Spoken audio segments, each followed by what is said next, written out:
Hi everyone, welcome and thank you for joining us for this afternoon's final presentation. We have Natalia, who is going to be talking to us about the transgender community and elected officials. This is one of our RISE, Resist, Inspire, Sustain Through Education final presentations. This has been a 1.5 year long project where we have been taking community members and helping them to develop as trainers. So all of our remarkable trainers will soon be on our PWN and the Trans Strategy Center website as official trainers, and you can reach out and connect with them there.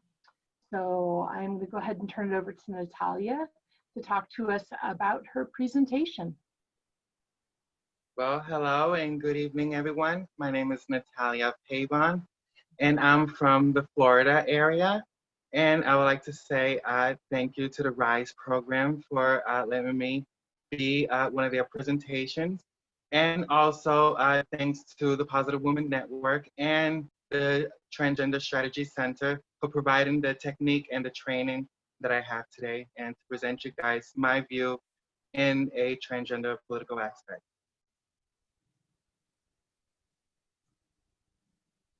Okay. So I was just wondering, is the presentation up?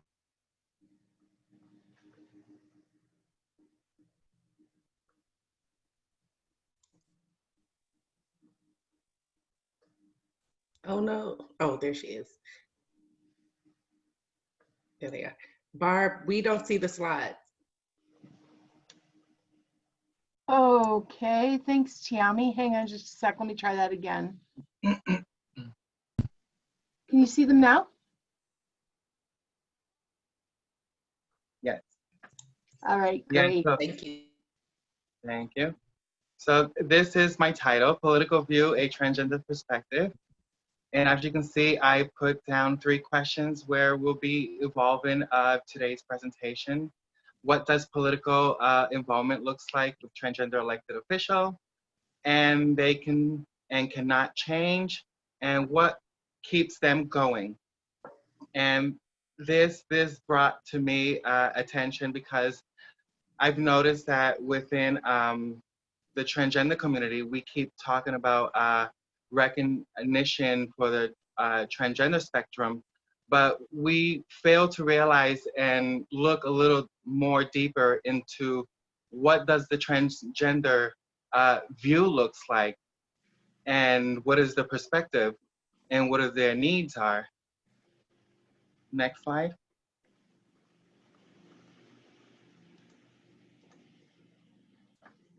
And here I have you my purpose.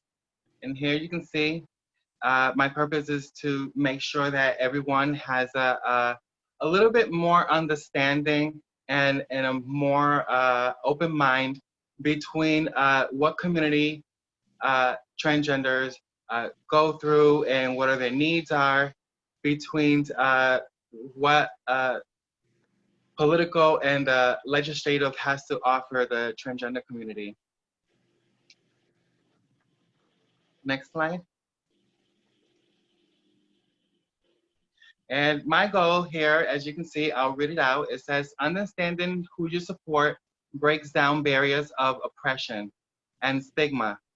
Transgender should be routely considered part of decision-making to improve the overall infrastructure to eliminate disparities on national, state, and local level.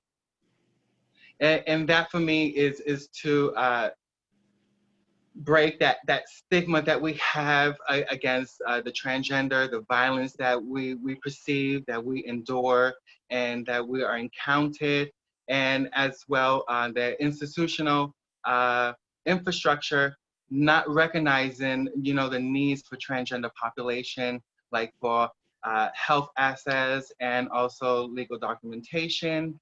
All these are vital to the transgender community in order to succeed and live a more productive life. Next slide. So here I got just a few terminologies of the gender, and I just wanted to read out these terms that really fall under the transgender terms after we find out, that we only have, a binary section when it comes to sex.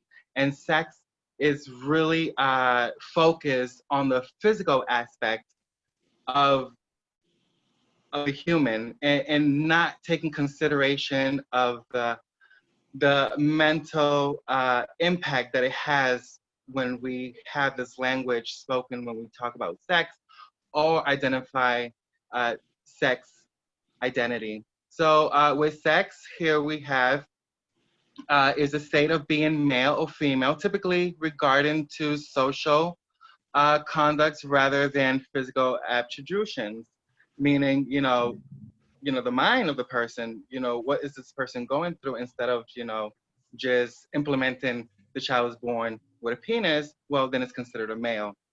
And that really is not taking consideration into a furthermore study. And then we have transgender, referring to someone who does not identify with the gender they were assigned at birth. And then we have the gender binary, which refers to identity exclusively male or female. And then we have the cisgender, and the cisgender refers to someone who identifies with the gender they were assigned at birth. So recognizing and identifying a transgender person can actually help the individual and guide them to, proper resources and proper guidance, and, being more respectful to another human being. Next slide.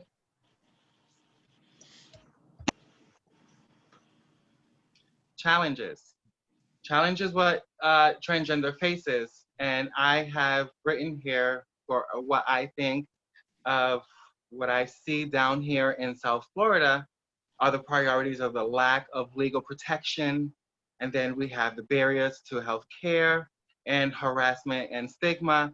And then when you look at these are barriers that transgender has. So if you can help identify these barriers that transgender has, then maybe we can bring down and break down these barriers that a transgender individual has in order to have access to healthcare and employment, or even education. But the lack of legal protection, I've seen a lot in Florida, where a lot of protection is meaning like you have to acquire so much identification, so much information that can identify you in order even to change your name.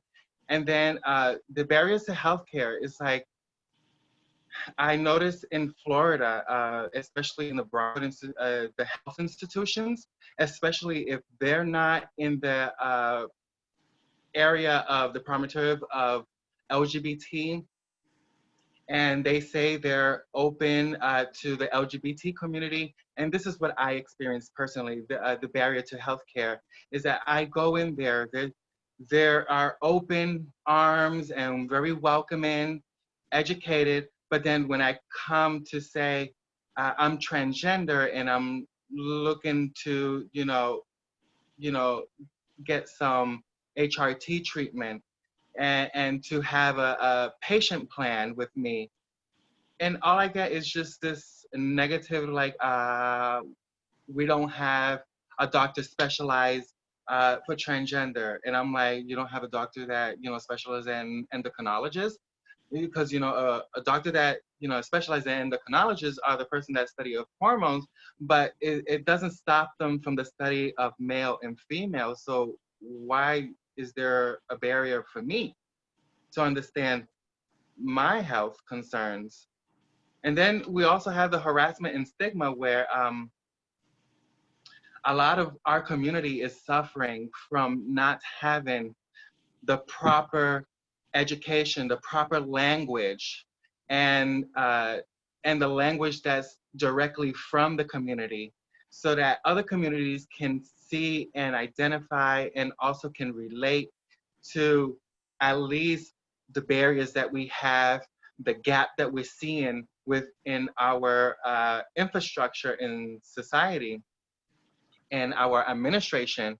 So this has been overlooked for so long, and it's sad to say that, to know that, since 1966, where the transgender word was starting to become more popular and start to be more recognized in the legal system and administrative system, and how a transgender, challenged the system to recognize her needs, and still not obtain, you know, uh, legal protection for transgender individuals.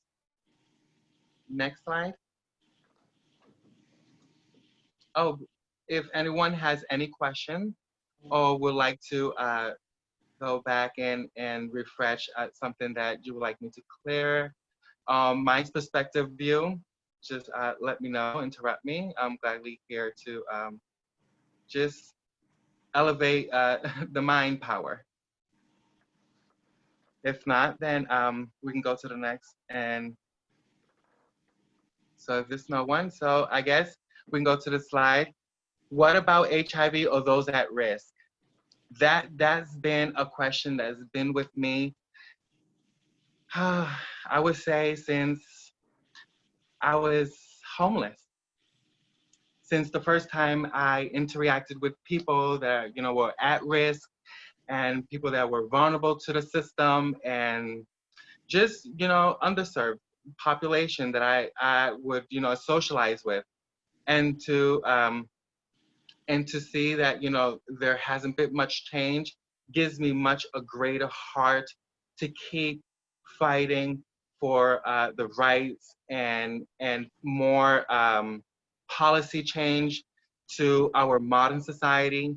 And I have here 3 bullet points that specifically points out, for people that are, that are diagnosed or identified with HIV or at risk. And I'm looking at this part as the prevention aspect. And when I say employment, I mean, help individuals that are marginalized. If you're giving them an opportunity to do the work, elevate them, help them go on to the next step and the next level of authority, the next level of, I would say, of power. It does help and construct these individuals as an empowerment, so that, we can live a more productive life and become more productive member in this society. And so when you have employment in place, that gives an opportunity to the person to, expand and bring more of a aspect or view that, some people might not have thought of. Given an opportunity to a transgender individual might give you an insight or an opportunity to grow. And quality medical care, I would say it's been very, very horrible for especially individuals. And I would like to empathize on those who are immigrants and undocumented, how they have to live through Black market care, through medical care. And it's so sad that these individuals, since they're in they have low income or just have no income at all, and to deny them, at least, routine care that's basically, checking the person if they're breathing, or, basic care needs, some dental work. And it's been sad. None of that has been updated. I've noticed that in the state of Florida, laws and policy that has to do with decriminalization for HIV and knowledge within the medical field. Now we're just starting to sign in. Florida's just starting to sign in for the U Equal You project to let people know that that's a tool to use for preventing, to prevent from obtaining HIV. But it just so sad that, we're just focusing on population that, that has access to these needs and to these medical, and just knowing that, there are people that are in need of quality medical care and cannot reach it. And so a lot of the community-based organizations are reaching out to this population, but a lot of the larger entities are not looking into the work that community-based organizations are doing and don't value their work. And that's why we're seeing such a lack and failure in delivering such informal information that is valued to the people. And to decrease stigma is in order to properly educate the people. And I've noticed that lately there's been a trend that we've been putting this big stigma on our youth, our children's, that they have the responsibility to break down the stigma. And it's our problem. And it's very, very sad. Little touching. But yeah, our people needs to know that, properly being educated at a young age, but also giving them the right tools to utilize while that they're at the age of information. It is properly known to dismantle a lot of the violence and stigma that we're seeing within our community. Next slide. And so I wanted to be a little creative. I wanted to see what you guys saw in this image here in this slide. So just take a minute and see what can you see. And so here I put, is like, for me, it's like a 3D image in my way. So as you can see, I have the letter T here, and the letter T here resembles MIPA. And MIPA for me should be included within every aspect of our administration, of every aspect of creating a strategic planning.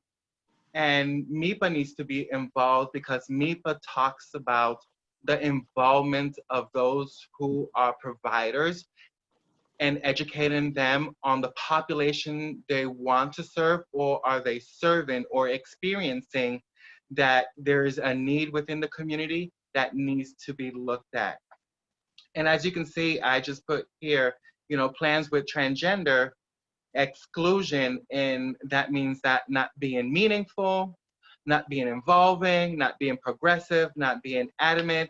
And that just means, to a transgender, that's like, to me, that's like the Bible for everyone to have the understanding how to look at when you don't know or have understanding of the population you're serving, or you want to serve, or you want to look into, involve into, and just put your interest in. And it has to be very meaningful in order for this construction of strategy, in order to change our infrastructure and to fill in the gap. These steps need to be in place so that people don't cross boundaries, but also be more respectful for the individual that they're trying to understand or be part of. Next slide. In here, you see, I have a little information on how it looks like when we have a group of people, physically, mentally, And I just don't know how to describe it, but I just feel I'm being attacked in every aspect of my life. Even breathing makes me feel like I'm being attacked, because I just feel like it's like the system takes away everything that I try to achieve, you know, for my bare hands. And if you can see, I have here some bullets reminding people, what transgender people are really facing. And if you can see this here within the first bullet, the current administration has rolled back past recognition and protection and transgender people. And that's due to the Trump administration not having the efficiency of recognize that they don't have the knowledge or the right practices to lash out on transgender population. And it just clearly shows you that people are not being educated on some of the issues that America is seeing, and it's becoming a rise. And I'm just saddened that, all this is just being overlooked at, especially religious and conservative people are not just really, I would say, adamant, open to knowing why do transgender, experience and express certain expression and behaviors. And so if they don't get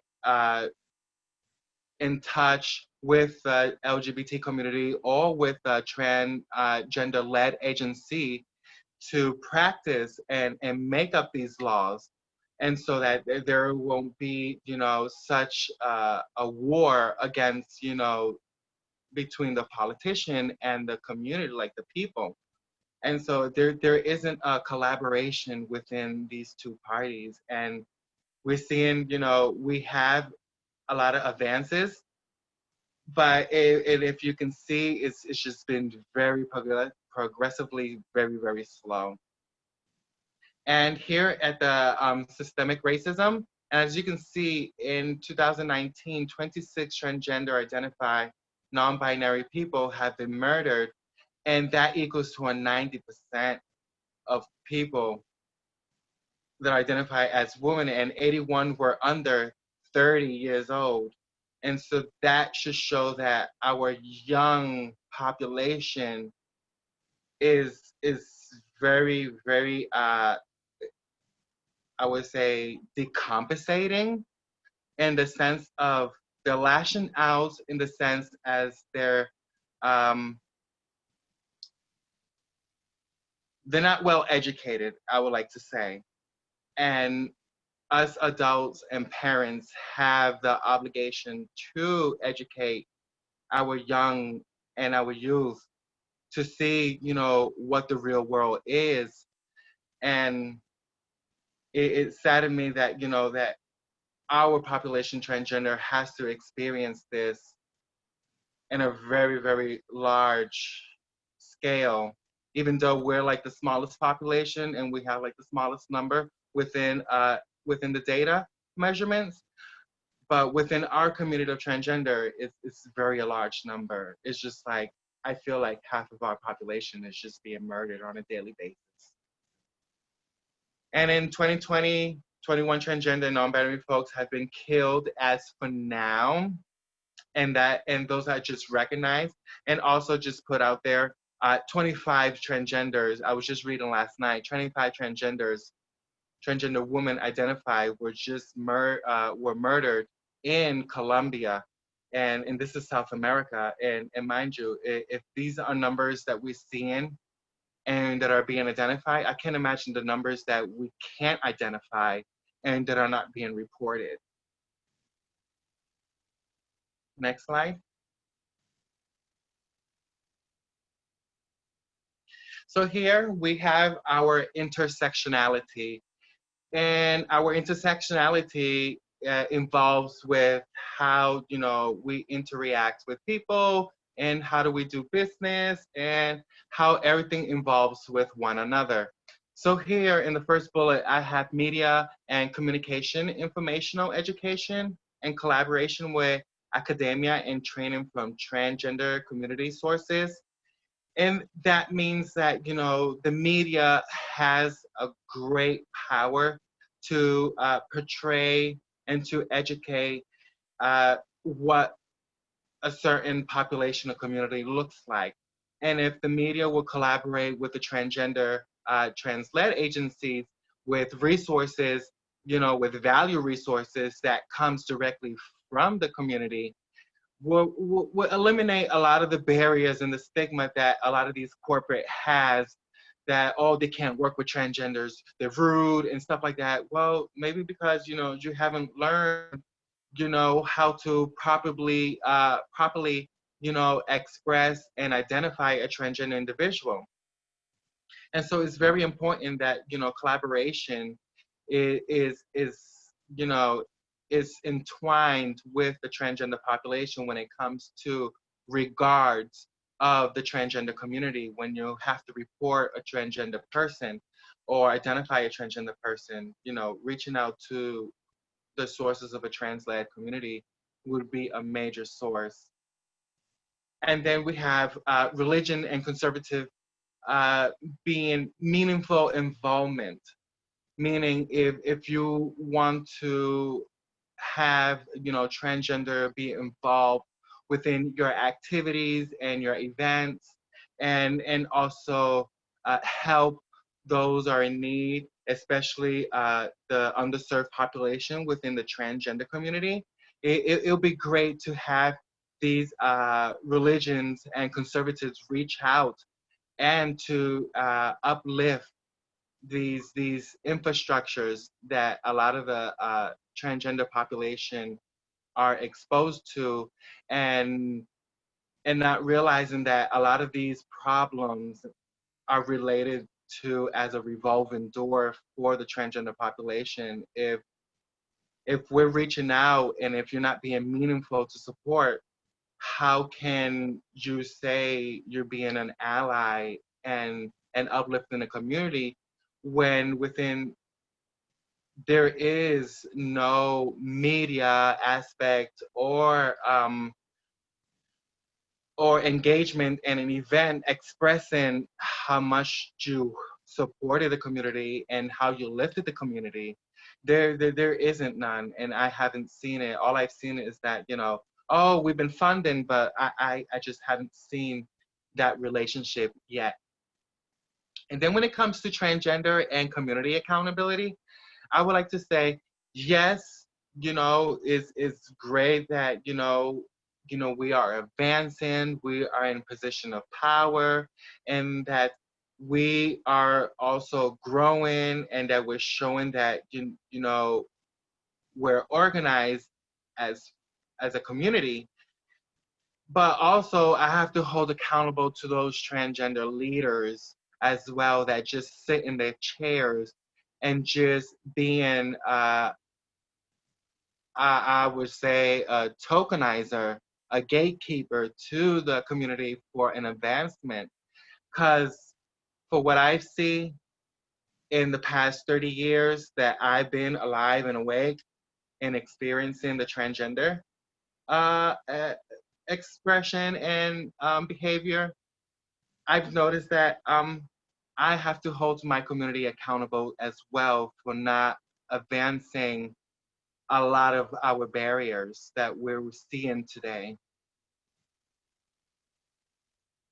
Next slide. And so this right here, I would like to go back and I say revolve, because it's like a revolving door. And I have to express, these bullets here will tell you exactly what's really going on within, the gap that we see within our administration, and actually, and as well globally. These are problems recognized, but yet they're not put as priority. So number one, legal status or recognition. There is nowhere in the world that transgenders are being recognized. And so at that, it should show you that, we have a lot of work to do. So I'm here to present you this presentation so that you can open your mind, elevate, and be open to supporting the transgender movement, and so that, we can all be equitable in the sense of, we are living this life where we can, live, breathe, and die. So on the second bullet, at present, there are no human rights treaty that specifically recognize the health rights of transgenders. And that means, court, the law system, legislation, DC does not have nothing written like in the Constitution that would recognize, these marginalized population, because I would like to say we're not recognized as minority. We're really, a population very underserved. And so since we're just like a little problem to what they call within the whole society, so we get overlooked at.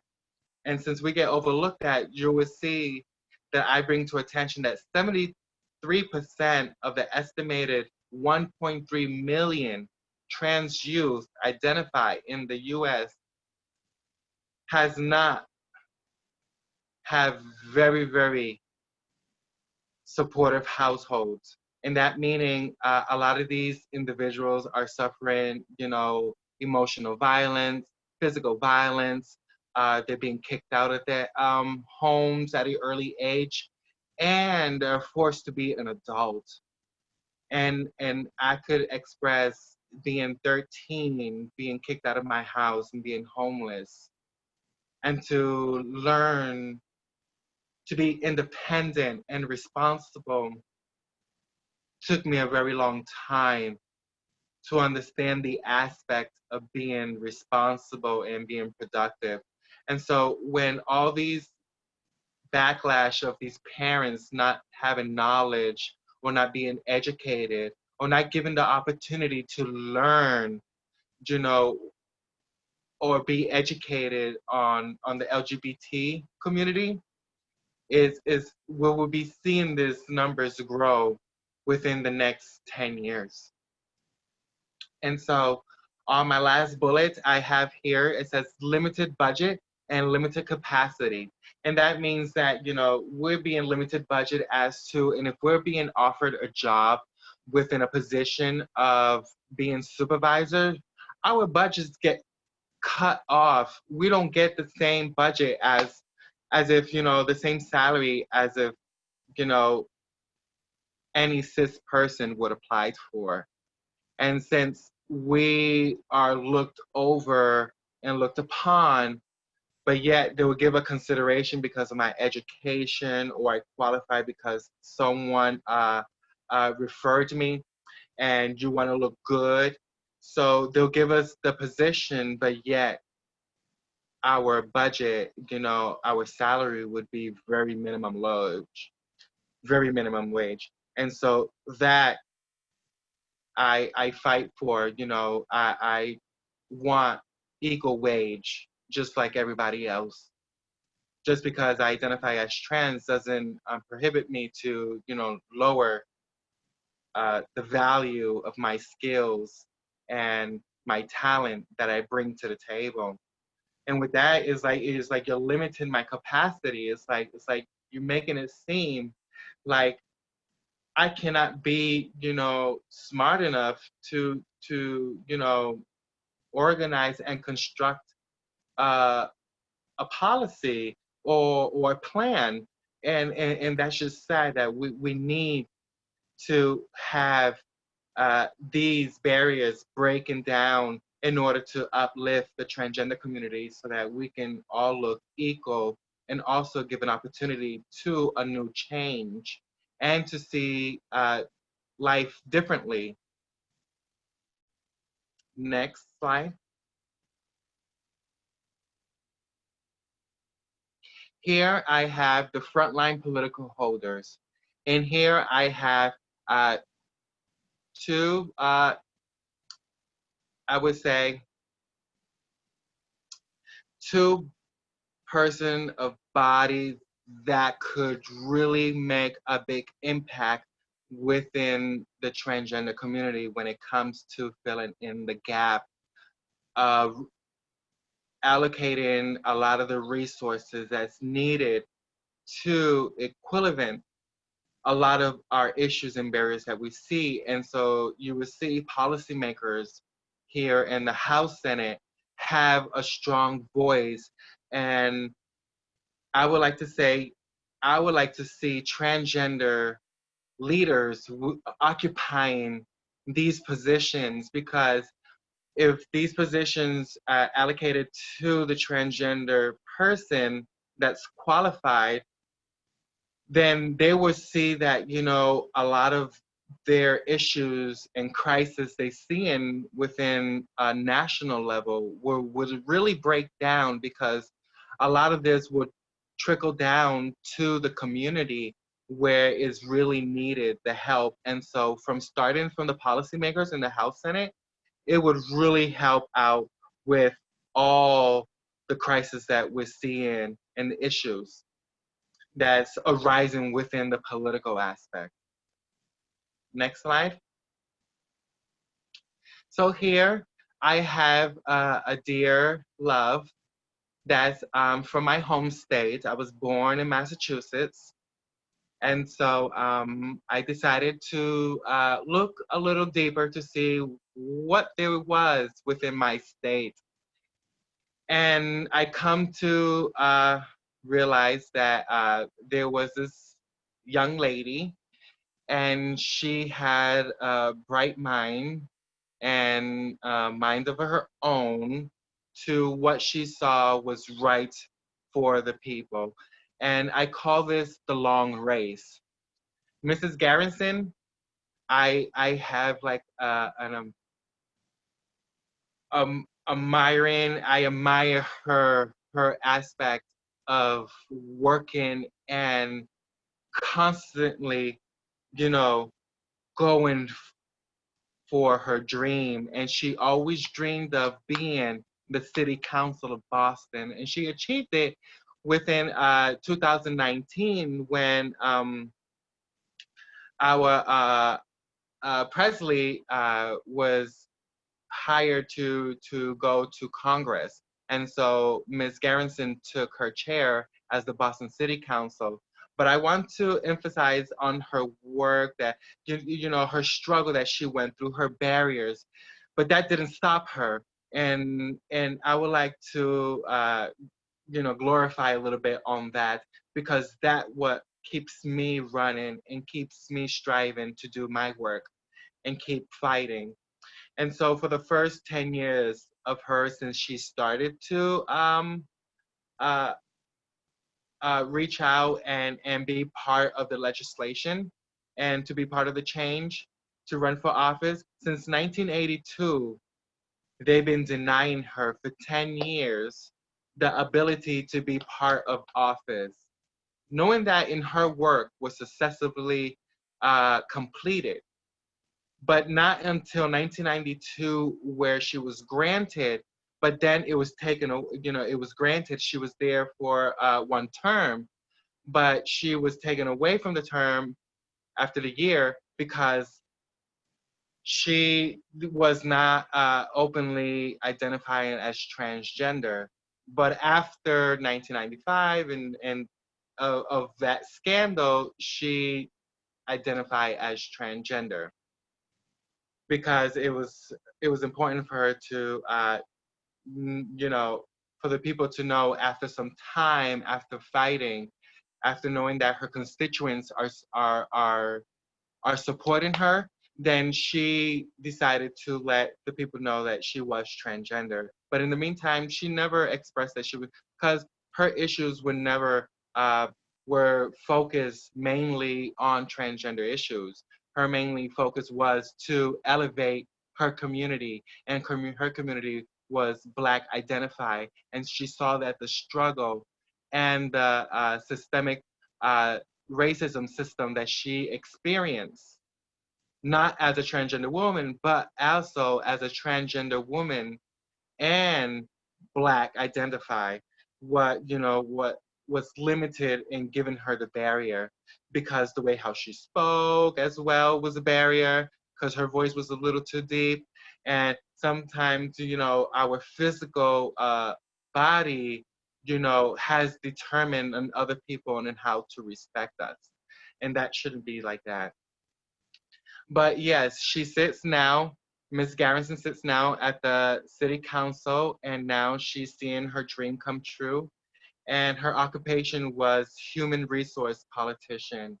And I just have a lot of love for her, because her way of fighting was never to give up. Every time she fell, she always got up. So every time I will fall, I will know I will always rise. Next.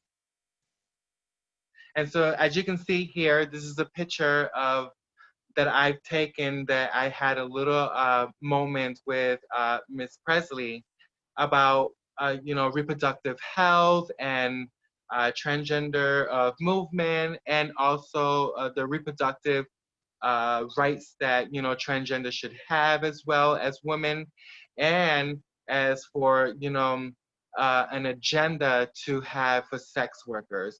And I just love my people from Massachusetts. It's like I feel like we're so becoming more open and elevated to where we can enlighten our neighbor states to be progressive. Next slide. So here I have two, I would say, incredible, marvelous transgenders. They're like a beacon of light to me, because these transgenders, Andrea Jenkins and Philip Cunningham, they have an agenda for the Minneapolis area. And what I've come to see, and I read articles about them and their work, and I put here as their title as public safety, because these are the people that you would like to invest and support, because this type of mind is where, like Philip looked into the structure plan for Minneapolis for 2040, and he realized that he saw that there were things that need to be dismantled. And what he brought to the table was that if you dismantle the police operation, and a lot of the funding goes to public funding, and create public funding into creating a smaller uh, micro system where you can create security officers that don't have guns, in order to to be licensed with a gun in order to do the duty. And so this would break down a lot of the violence that we see within our officers, and this would help bring down the violence within community and identify more of the risk behavior within the community is experiencing than lashing out and murdering innocent people. And these two individuals are very great in power. They're in a great position of power in office, and they are in public space, in the public office. And these people are having, and they're planning a infrastructure to fill in the gap that we see, and being progressive. And within the past couple years of their work, we've been seeing tremendous change and tremendous advancement within the transgender community, within their community. And I would like to see more of their work within other states and other communities to value and support these type of work that these transgender individuals have. Next slide. Natalia, didn't if I'm not mistaken, for Andrea Jenkins, Then the incident with George Floyd was in her district. Yes, it was. Yes, it was. And and this is the reason why she brought up to have dismantle the police uh, operation and to create a more safety public safety planning. But within that time of planning, all this occur, and this gives an elevation to support, you know, these structure plans that they're bringing to the table. Yes. And so this was supposed to be the part that I would present you the interview with Brianna. She's the representative of District 27 for Colorado. And she did a lot of good deed for the state. And we see a lot of progression and progressive work that she had done for the transgender community, but not just the transgender community. She also helped the people that's really in need in her state. Okay. Well, hello everyone. My name is Natalia Pabon. In here today in my presentation, I have Brianna from Colorado. And if she can present herself, please. Sure. Yeah. Hi, everyone. My name is Brianna Titone. I go by she, her, hers pronouns, and I'm the state representative in House District 27 in Colorado. It's a suburb of Denver, just to the west and north. And the background you see behind me is what the view looks like on the west side of my district. I've been elected for the last 2 years. I'm running for re-election right now. We have 2-year terms, and I'm very honored to be representing the people of House District 27 and hopefully inspiring other people across the country to be themselves and to strive for really great things, because you definitely have it in you. Yes, yes. Well, I just want to dive in real quick and ask you a few questions. And I would like to say the reason why I'm doing this presentation is to gather up perspective, ideas, and inputs that could advance the transgender community. So first question I have is, why did you decide to run for office? Yeah, well, I mean, everyone has their own reasons. From a lot of my colleagues, you know, it stems from personal issues that they have, that they want to solve, things in their community that they really want to solve. And those are things that are also important to me. But really, the main reason why I decided to run for office was because I've been a community with roots in the community, and I've really been someone who volunteers in the community for a really long time. I started out volunteering in my community when I was 16, when I was a volunteer firefighter in a small town in upstate New York, and I really learned what service to the community really means, and when you just step up and you just do things that have to get done. And you know, in the case of the fire department, you know, someone has a problem, an emergency, we go and we help them. We try to fix it. I've always tried to find ways of helping, and I've always found volunteer opportunities my whole life.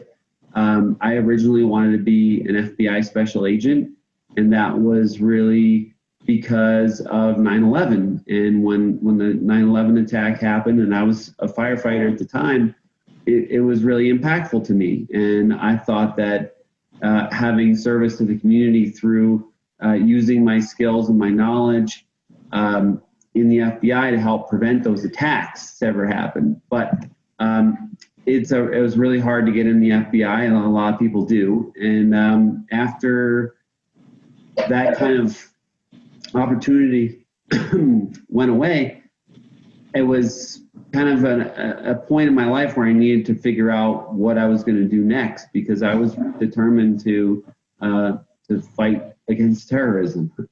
And I found activism as a place where I could be useful. And that was around the same time I came out as being trans.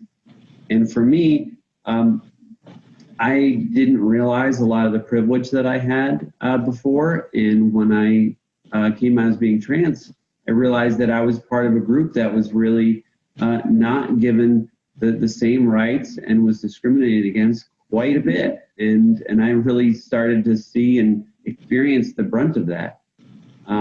Once I realized that, and I used my strengths of really working for the community and wanting to be out there and fighting and doing things and solving problems. Activism was one of the things that I started to do, and that kind of led me into politics, because activism really stems from trying to change the system and impacting the voices that we have at the Capitol. And I said, why not be that voice at the Capitol? And in my district, there was nobody running for this office against the Republican, because it was such a difficult race.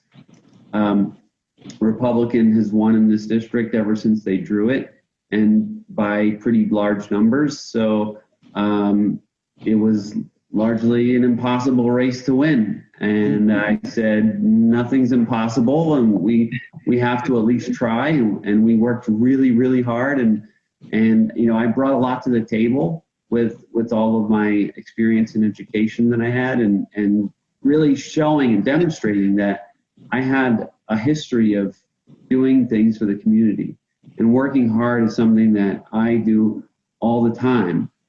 And you know what? People really wanted that in their state representative. And I narrowly won. I won by 439 votes out of about 50,000 votes. I had just shy of 25,000 votes for me in my race. And it was the closest race in Colorado, and I had to wait until Thursday to actually get the result. So mail-in ballots work.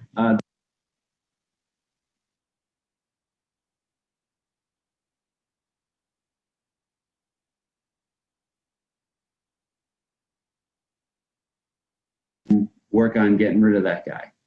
And so that was kind of the icebreaker. Because if I keep continuing to talk and I don't say I'm a trans person, people are going to be like, is that a trans person? What's going on there? So just get it out of the way. Focus. Just get it out of the way, and now we can actually focus on what we need to do, what the issues are, how are we going to solve the problems, what are we going to do once we get in the office to do the things that we need to do. And for me, because the district is very 50-50, it's not like we have a really big LGBT community here. So when I do my work in the legislature, I don't focus on all the LGBT stuff. I have to focus on the things that are really important to the district, because that's doing the job. And when you do the job, you're representing the people in the district. And just because I'm a trans person doesn't mean that I can't represent all of the cisgender heterosexual people that are in the district.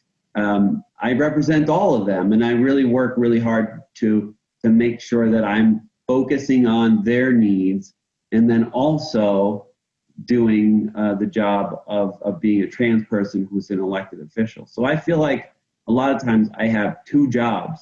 I have the job of the representative in House District 27, and I also have the job of being one of 4 trans people in the entire country, and being the voice of trans people, and helping advance the things that we need in Colorado and everywhere else by speaking out against injustice across America. So it's a lot of extra work, but I'm not one to shy away from doing extra work and really going out of my way to make things happen.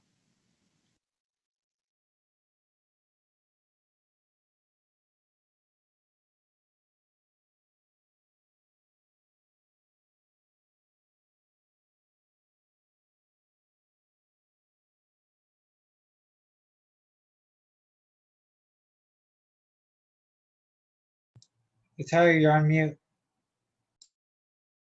Yep, sorry, there you go. And I'm going to go ahead and get your slides back for you so you can continue with your presentation. Yes, thank you very much. I hope you guys like the little interview and her perspective of how she would do things in office as a transgender woman.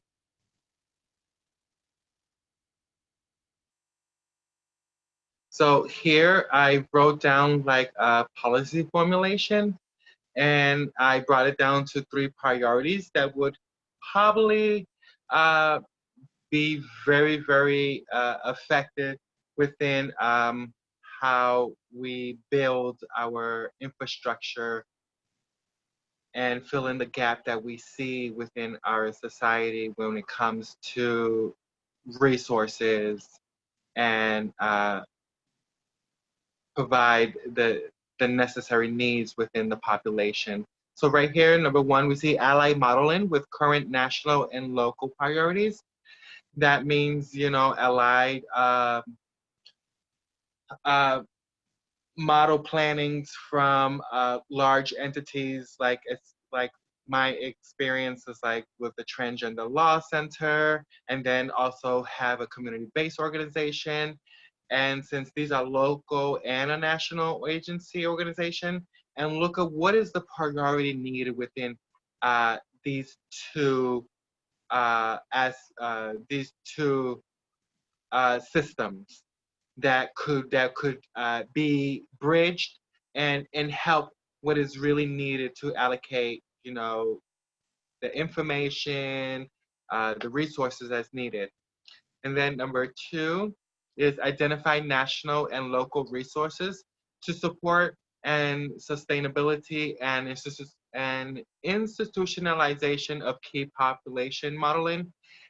That to me, when I wrote that, that's an aspect of city council has to, you know, reach out to community-based organization or to grassroots organization in order to duplicate models that help community-based organization reach out to the population. And so if the city council reach out to smaller entities, maybe we can allocate the resources needed for the marginalized community that are experiencing the barrier to access to medical care, or to even to have legal documentation, things like it within that nature. And so number 3 is develop an informational system to avoid duplication and increase efficiencies between national and local. And when I say information system, this means a communication system that could work for grassroots organization, you know, small entities to large entities, and to a national level like the government and the federal agency, to have a communication system that could work from the highest level to the lowest level, and have a communication system where we can have a collaboration of work and share data and create what's necessary to fill in the gap that we have within our infrastructure today in America. Next slide. So next slide is a little, I would say a little advice or suggestions, people might say, but just to look at and to think about, you know, the justice plan that a transgender individual, like the, you know, the trans movement, and why is it important for transgenders to be present in every aspect of leadership. And as you can see, you know, that would change a lot of our stigma, violence, barriers, our collision that we have, the lack of knowledge and understanding within our community. this will give you an aspiration or a little bit of mind opener to understand that we all have a basic need as human being, and so having a transgender in position would help you understand and support a transgender individual. If you come into reaction with a transgender, and if you don't have that knowledge, this would be the great opportunity to express those needs that one has of not having information, just being respectful, learn, maybe give an opportunity. This will help a lot of the chain reaction to change, starting from the community. And it will help a lot for the community to see, transgender taking up spaces and open up a different and a diverse outlook when solving issues, or just even having a transgender being part of the planning aspect. It does open a new eye opener to spaces and be more creative. And so I believe this is the last slide to my presentation. I hope you guys liked and felt that you were a little bit open and grabbed onto why is it important to support a transgender individual and to help the community grow. So anybody has question about my presentation or would like to give me a little feedback on what is your view on the presentation, you can be harsh. I'm not violent, I'm very open-minded.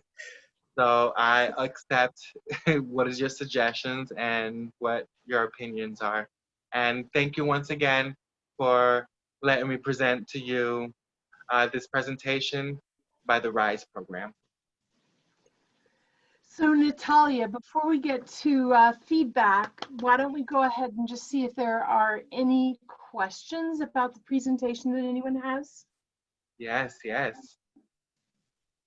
Please, questions, send them in. Trust me, I'm not a really talker, and this here I has have made me one. learn how to talk. I have a question. Yes. I was on a panel with Brianna, and I just wanted to kind of ask, so what was your takeaway from that interview, and what is something that you would want to tell all transgender people that are in positions of voted positions of political power?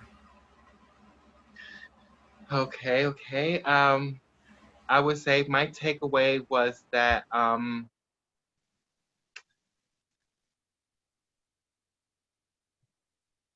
that we need to stay focused on delivering that, we can be organized, we can be part of the infrastructure, the policy making, and that that to don't be discouraged from barriers that we are experiencing. That should be a build-up to moving forward and reach those goals and those dreams. But for those who are in power, and I would say really challenge your superiors, those who are above you, challenge them that, there is a gap within our infrastructure, and that,